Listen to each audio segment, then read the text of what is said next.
toi, lui, elle, bonjour. Bienvenue. Écoutez, aujourd'hui, c'est la troisième phase, celle de présentation. Et vous savez, tout ce que nous avons vu avant, c'est-à-dire la phase d'introduction comme la phase de transition, avait pour but d'aboutir à une bonne phase de présentation. Ce que nous allons voir d'essentiel dans cette phase de présentation, c'est savoir quels sont les éléments clés que nous devons utiliser pour pouvoir ouvrir la porte vers une présentation adéquate qui va conduire effectivement à une prise de décision favorable de notre chaland. Donc, tout communicateur se pose la question, en termes de présentation, à savoir quels sont les éléments qui sont fondamentaux dans cette phase-là. On a toujours ce stress de se dire que oui, est-ce que ma présentation sera bonne?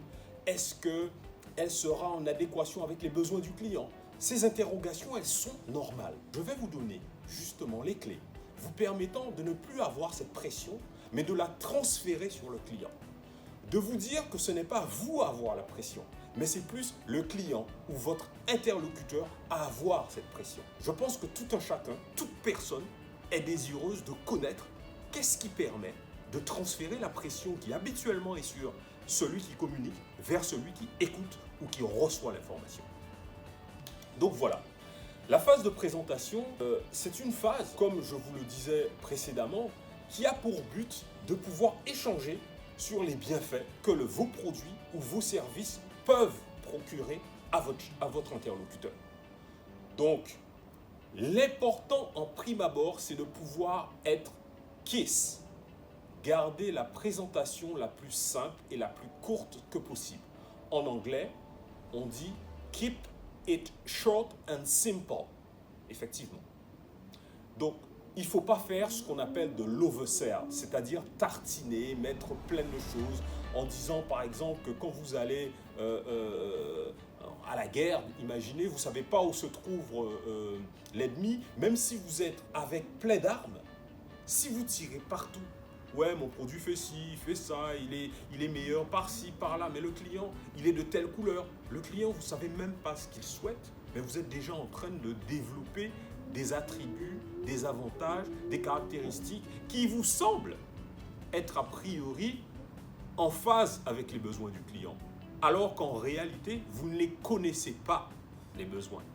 Donc l'objectif, justement pour ne pas avoir cette pression, c'est de d'abord chercher à connaître qui est en face de vous. Il n'y a aucune difficulté à vouloir comprendre qui est en face de vous, qui il est, quelles sont ses aspirations, quels sont ses besoins. Donc posez-lui la question. Est-ce que vous pensez qu'un médecin, lorsque vous allez le voir, qui selon moi est le meilleur exemple, a la pression de voir « Oh, il y a quelqu'un qui va rentrer dans mon cabinet, je ne sais pas quoi faire ». Non, il vous écoute et vous pose des questions pour savoir quel est votre problème. Vous, c'est pareil. Vous devez être dans cette phase-là en quête d'informations vous permettant d'orienter les caractéristiques du produit que vous avez vers les éléments qui vont lever les doutes que le client pourrait avoir. Ces éléments qui sont fondamentaux dans sa prise de décision doivent être donc mis en avant pour pouvoir être corrigés. C'est comme un coureur de fond ou un coureur plutôt de haies qui lorsqu'il saute ses haies, c'est le fait d'avoir franchi l'ensemble des haies qui lui permet d'arriver à la ligne d'arrivée. Donc les objections que vous allez recevoir, effectivement, c'est ce que vous êtes venu chercher. Identifiez les objections, notez-les et après, décrivez en quoi le produit correspondra au mieux au désir, au desiderata de votre chaland. Voilà les éléments que je voulais effectivement voir avec vous qui vous permet, comme vous le voyez, de ne pas avoir la pression sur vous, mais vraiment la pression sur l'autre. Cette phase de découverte qui vous permet effectivement de pouvoir avoir un argumentaire en corrélation avec réellement les peurs, identifier les peurs et les besoins du client. Il y a aussi un élément qui est primordial et je finirai là-dessus en vous disant quoi. J'entends souvent certains communicateurs dire, et il n'y a pas plus tard qu'il y a 2 semaines, quelqu'un me disait « l'habit ne fait pas le moine ». Je suis sûr que vous avez déjà entendu cette maxime. Mais effectivement, ce n'est pas parce que quelqu'un est bien vêtu, qu'il a une belle diction, qu'il semble être au prime abord intéressant, que ça veut dire que derrière, on gratte le vernis, il est quelqu'un d'intègre, de correct et que son produit est nickel.